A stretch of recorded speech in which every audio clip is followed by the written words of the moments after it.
hemos recibido en la cabina de RPP al ingeniero Jesús Salazar Nishi, que es un industrial, que ha sido presidente de la Sociedad Nacional de Industrias y que es el presidente fundador del Instituto de Desarrollo Industrial Sostenible. Nadie más indicado en consecuencia para que nos diga si ha leído con atención el informe sobre el índice de desarrollo humano elaborado por el PNUD, después de 6 años no haberlo hecho, el último era el año 19, y qué consecuencias saca con su mirada de una persona técnica y especializada en esos temas. De acuerdo, muchas gracias, Mávila, buenos días, Armando, buenos días, gracias y muy a gusto de estar nuevamente con ustedes. En efecto, yo formé parte del Consejo Consultivo del PNUD Perú para ver el estudio después de estos 6 años, desde el 19, que no se hacía este estudio relevante a nivel de las regiones.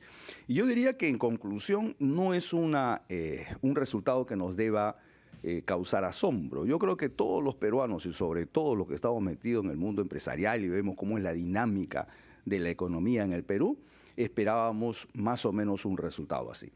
En el bloque anterior, Betina e Iván dieron la composición de este índice de desarrollo humano y todos sabemos que mide 3 grandes pilares. El pilar de la salud, la educación y la calidad de vida expresado en sus ingresos brutos promedio per cápita. Y de los 3, quien ha asombrado en cuanto a su caída mayor, que es en 10%, los otros 2 están más o menos iguales que en el año 19. Es el ingreso promedio per cápita en nuestro país y ha caído casi un 10%. 10% el ingreso per cápita, hablamos de promedio nacional. Del promedio nacional. Y esto es básicamente impulsado o afectado por el tema de la pandemia, sí. Pero no es solo efecto pandemia. Pero cuando uno compara, y acá surge una curiosidad, ingeniero, de pronto usted ha tenido acceso a esa información. Estamos hablando de que ya no estamos al año siguiente de la pandemia, ha pasado un tiempo suficiente. Yo no sé si esta es una situación que comparte el Perú con otros países o si en comparación podemos hablar realmente de que estamos rezagados en comparación a un promedio internacional de recuperación económica tras la pandemia. Correcto.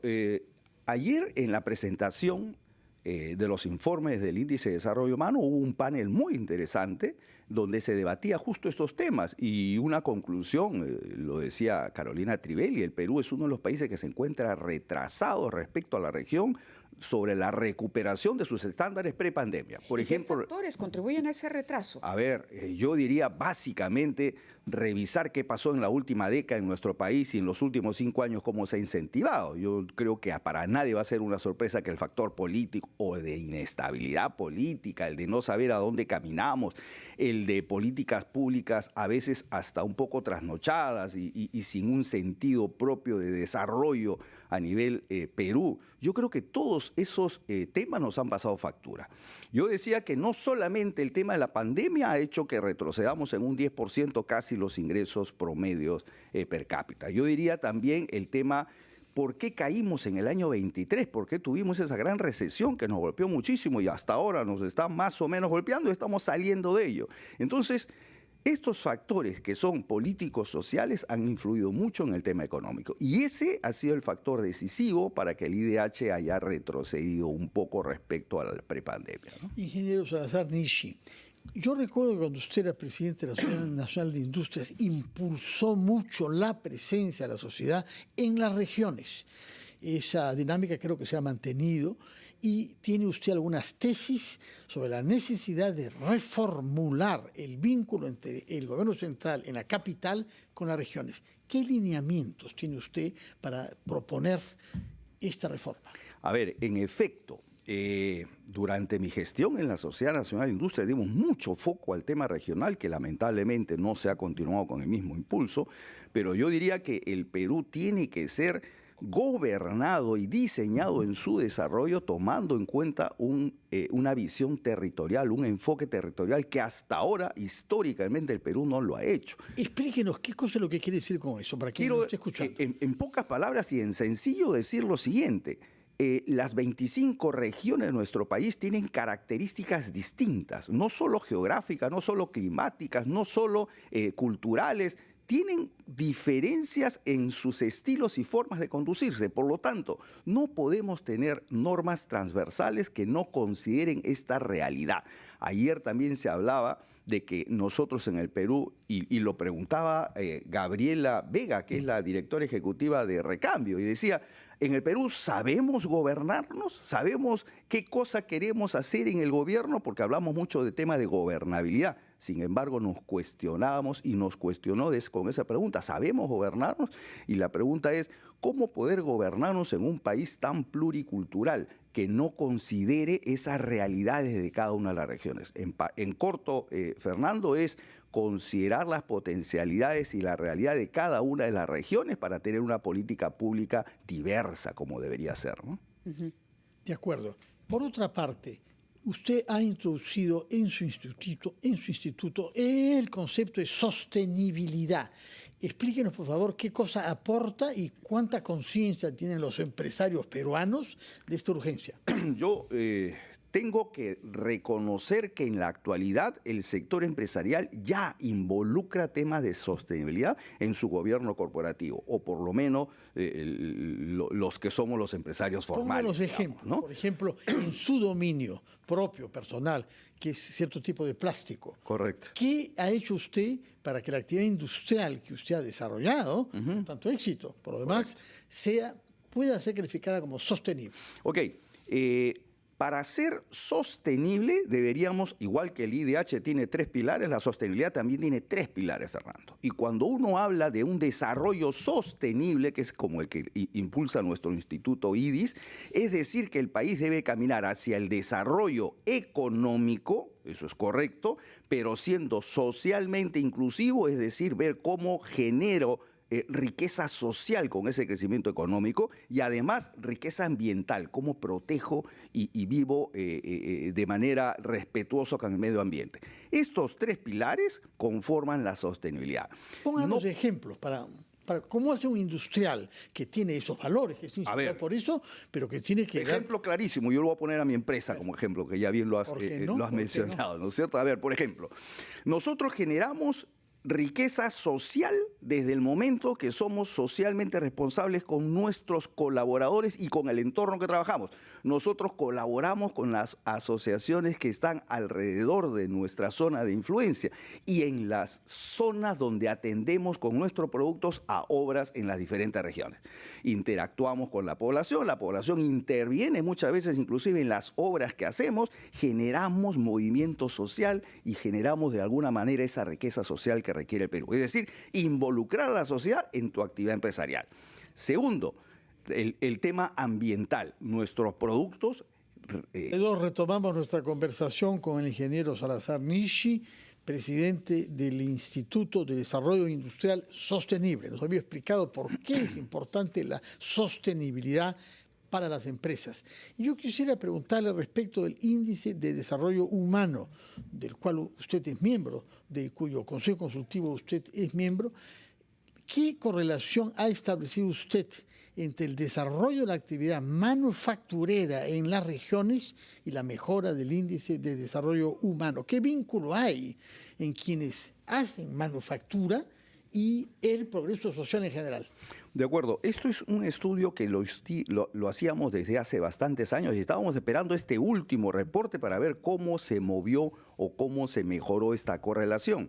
Y lo acabamos de hacer ayer en el IDIS y como ustedes pueden observar, hay una correlación exponencial directa. Bueno, vemos una curva que va para arriba. Correcto, y va aglomerada con los puntos azules que son las regiones, las diferentes regiones. ¿Y qué se puede observar ahí?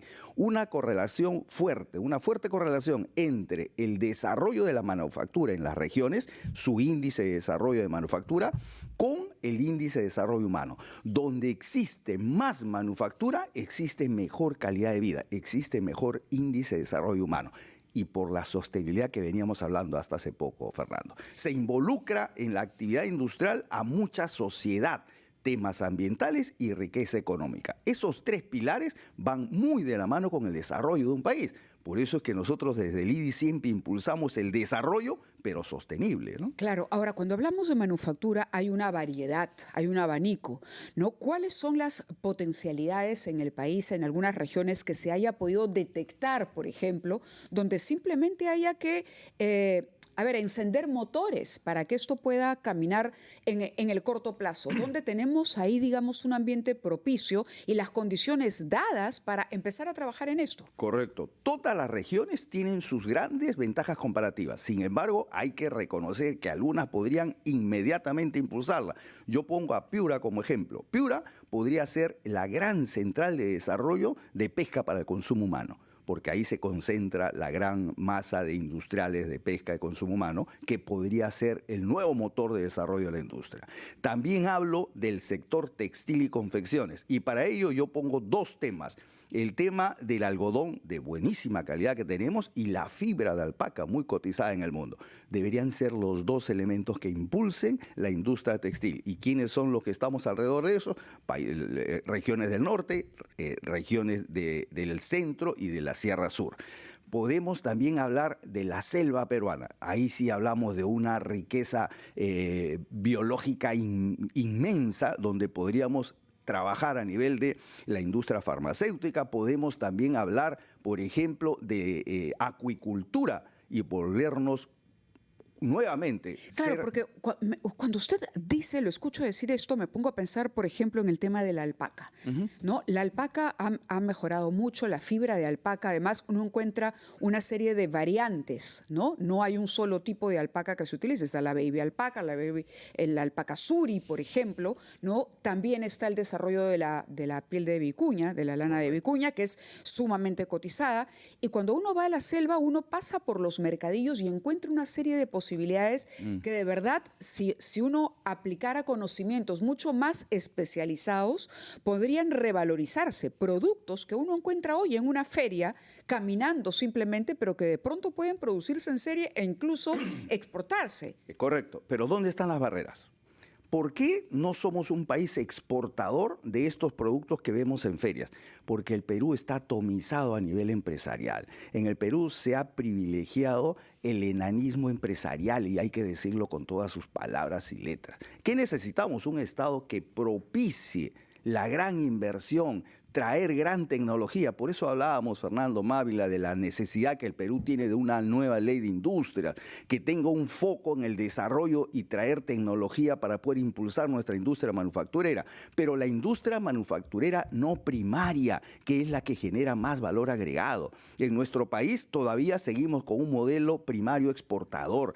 La propuesta que tenemos como IDIS es que el Perú cambie su matriz exportadora y que pensemos en generar productos manufacturados de mayor valor, como lo está haciendo Costa Rica, como lo está haciendo Uruguay, que dieron el paso a través de zonas económicas especiales, a través de impulsos para captar esos grandes capitales que traigan tecnología y desarrollo para el país. Ingeniero Salazar Nishi, muchas gracias por haber estado acá y transmitirnos un shock de optimismo con propuestas concretas y que inevitablemente han terminado con el tema que usted introdujo al debate, las zonas económicas especiales. Es correcto. Si el Perú no visualiza ese desarrollo de crecimiento para los próximos 20, 30 años, vamos a estar destinados, Mávila, Fernando, a 200 años más del subdesarrollo. Yo creo que no debe pasar. Nos espera un 26 interesante.